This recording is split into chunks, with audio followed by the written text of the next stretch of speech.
Good morning. It's Thursday, June 4th, and we're moving right along in June here. So this morning I'm reading online that Google is being sued over private browsing. Now, if many of you use your computer know that you can go on it in a mode that's called incognito. Now, when you're incognito, that means basically that whatever you looked at, nobody else who uses your computer is going to see what you looked at, which is fine, but that doesn't mean that Google is not going to do anything with it. So they've been sued in a class action suit that says it violated wiretap laws by collecting information on people who were browsing incognito.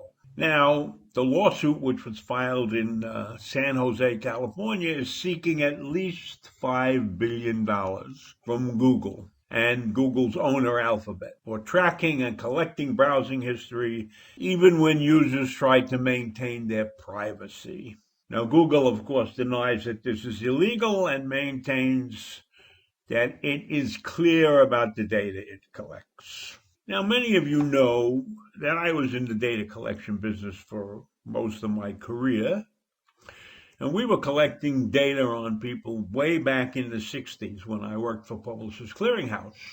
We collected all the data about our customers at Publishers Clearinghouse. So we knew how much you were spending on magazines, and we knew the type of magazines that you ordered. And we continued offering you those magazines, and then occasionally we would see something that was similar in nature to what you liked, and we would offer you one of those. And then, of course, depending upon how often you ordered from us, you got an extensive stamp sheet. I'm sure a lot of you are familiar with the stamp sheet. That stamp sheet offered you lots and lots of different magazines. And it was a very, very profitable business. And that, in my career, continued, and we did work for many major retailers like Bloomingdale's and Saks and Tiffany's and Brooks Brothers. And we collected data for them. And we helped them target. Targeting was critical. We helped them target brands or styles that the customers liked, that a particular customer liked. So if you like Gucci or Prada or Givenchy or Nicole Miller, I loved Nicole Miller's tie, then the minute we were getting a piece of merchandise in, we would send out a notice to you. Something new was there, just come into the store and ask for a salesperson, and they'll be glad to show you the new items in our collection. It worked wonderfully. First of all, it was targeted. So you didn't have to mail out or notify 50,000 people. You just had to notify the 500 or 600 or 200 or maybe 1,000 people that liked a particular item. It was cost effective, and the sales boomed. It was also very important because you could recognize sales patterns when people seemed to shop more often or not. And then, of course, you also recognize that you had a brand new customer, and then you had to work hard to figure out what was going to make them a better customer. So you used the data intelligently. Then what happened was they got the idea of gathering what we call demographic data. If they could get age and income level data from various sources, there are credit companies that will give you that kind of data. And then you could overlay the shopping habits with the data. I'm going to tell you a great story.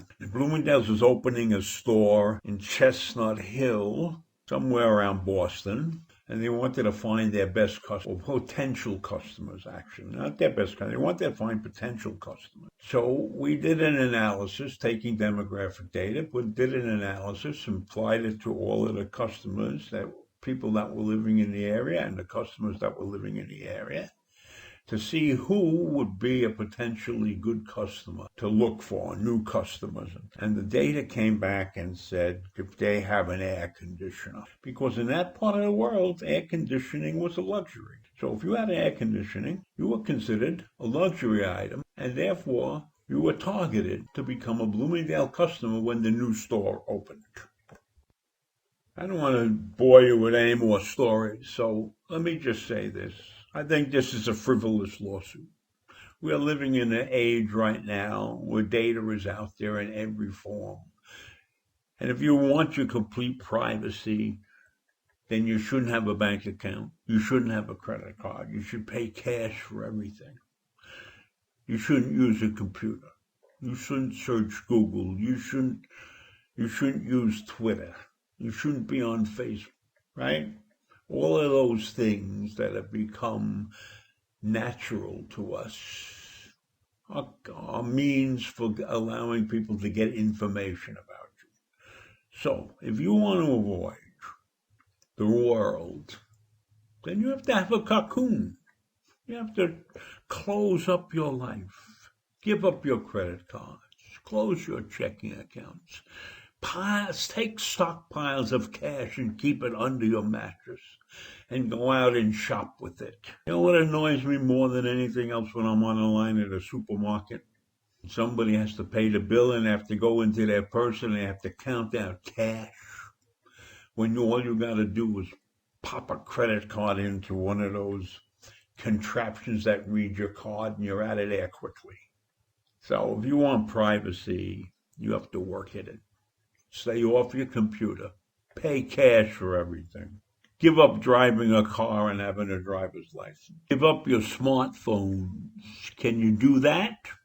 I doubt it. Let's face it, this world is not a private place anymore. The word privacy exists in the Constitution, but it's meaningless. So that's my rant for this morning. Have a great day. Stay safe.